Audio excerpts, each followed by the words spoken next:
The issues, it seems to me, are in some ways, very straightforward.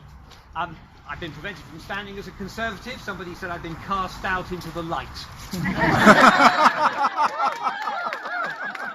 You're brilliant.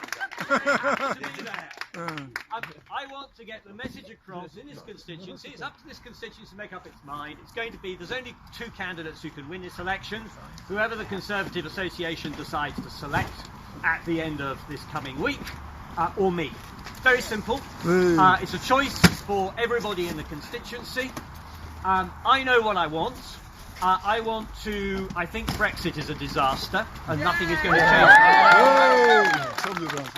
But I'm respectful of what the public want, and therefore if the public want to be given, look at the choices and decide they still want to go ahead with something which I think is pretty crazy, as a Democrat I'll accept it.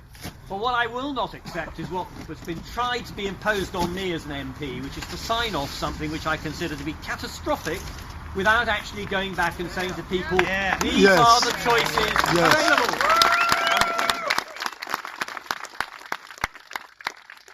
Linked to that is my concern that if Brexit goes ahead in the form that Boris Johnson is planning, two things I think are going to happen. Firstly, I am very doubtful actually we will come out of transition. I think that we won't get an FTA and we'll probably crash out at the end of 2020. And I'm not the only person to think that. Lots of diplomats like Sir Ivan Rogers looking at what's happening, looking at the consequences of what has been planned, say this negotiation will never work. Secondly, the Union of the United Kingdom is undoubtedly now in very serious danger. Yes, I was quite elected right. as a unionist. I have to say a modern unionist. I believe in variety and all that. I don't mind devolution, but I believe passionately that if we are split apart, it will do us irremediable harm. And I am not an English nationalist, thank you very much, and never will be. So for that reason, we have a powerful argument to make. We've already been willing to sacrifice Northern Ireland in order to carry this out, and I have to say Scotland will find it very difficult to accept a decision imposed on them in this particular form. And then looking ahead, the reality is that if Boris Johnson wants to pursue these policies, he is going to have to pursue revolutionary change in our country. It's all very well promising lavishing money on public services, but if in fact what you are set out on doing is following Professor Patrick Minford's idea of deconstructing our manufacturing base for this bold tomorrow of the Singapore of the North East Atlantic, there are going to be a lot of victims of this process.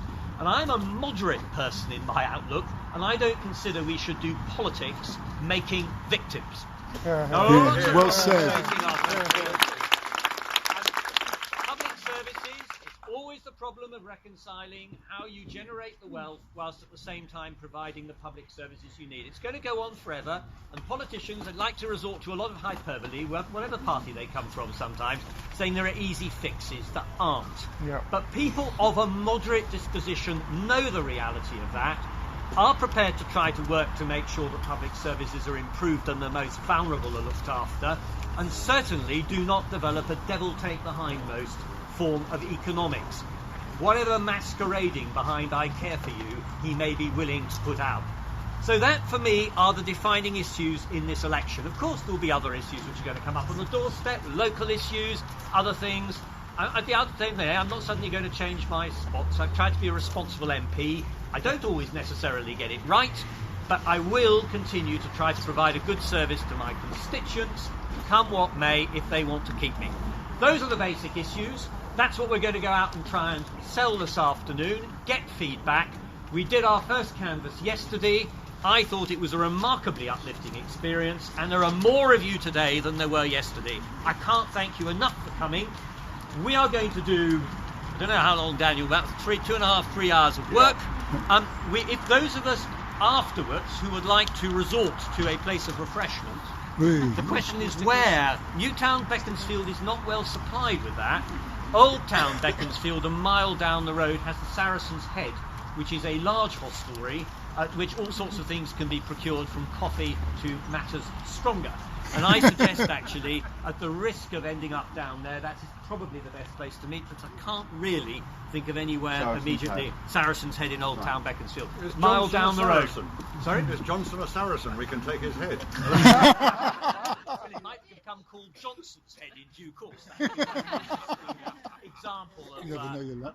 of local views. So thank you for coming. Great opportunity this afternoon. Let's hope the weather is better than it was yesterday.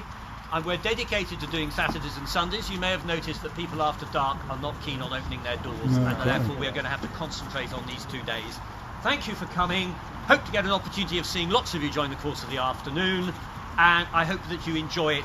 And as I say to you, my experience is the inhabitants of Beaconsfield, my constituency, are very good people. Even if they come to disagree with you, they will probably do so perfectly politely. Thank you very much for coming.